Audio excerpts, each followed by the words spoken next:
Kamusta mga kaibigan? Handa na ba kayo sa isang nakakakilabot na kwento? May mga usap-usapan na naman online na talagang nakakagulo ng isipan. Mga lihim na tila ba'y nagtatago sa dilim. Ngayon, pag-usapan natin ang isang controversial na kwento na kumakalat.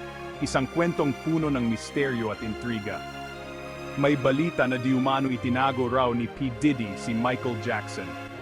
Pero teka, totoo nga ba ito o isa lang itong malikot na imahinasyon? May mga nagsasabi na buhay pa si Michael at nagtatago lamang. Kamakailan lang, lumitaw ang mga intriguing na conspiracy theories, lalo na matapos masangkot si P. Diddy sa ilang controversial na kaso.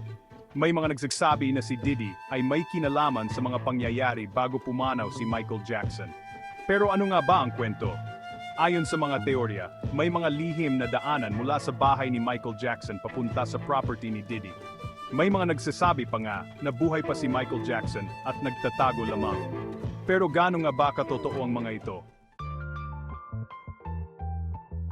Ayon sa mga eksperto, walang matibay na ebidensya na si P. Diddy ay may kinalaman sa pagkawala ni Michael Jackson. Ang mga teoryang ito ay kadalasang batay sa haka-haka at mga chismis. Kaya, mukhang walang sapat na basehan ang mga kwento tungkol kay Diddy at Michael. May mga ulat din na nagsasabing buhay pa si Michael Jackson at nagtatago lamang siya. Patuloy ang mga diskusyon at haka-haka tungkol sa usaping ito. Pagkonekta kay Michael Jackson. Nagbigay rin ng matapang na komento ang kilalang komentarista na si Candace Owens. Sinabi niya na posibleng may malalim na koneksyon ang kaso ni Diddy sa misteryosong pagkamatay ni Michael Jackson. Ayon sa kanya, may mga makapangyarihang tao raw na nagtatago ng mga nakakakilabot na sikreto at posibleng may kinalaman ito sa mga kilalang tao sa Hollywood at politika.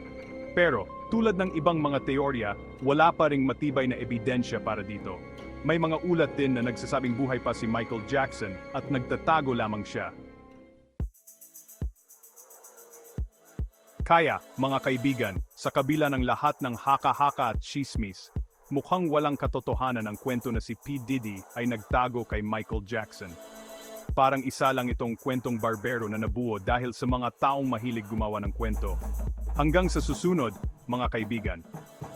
Mag-ingat sa mga haka-haka at siguraduhin i-check muna ang mga nababasa ninyo online.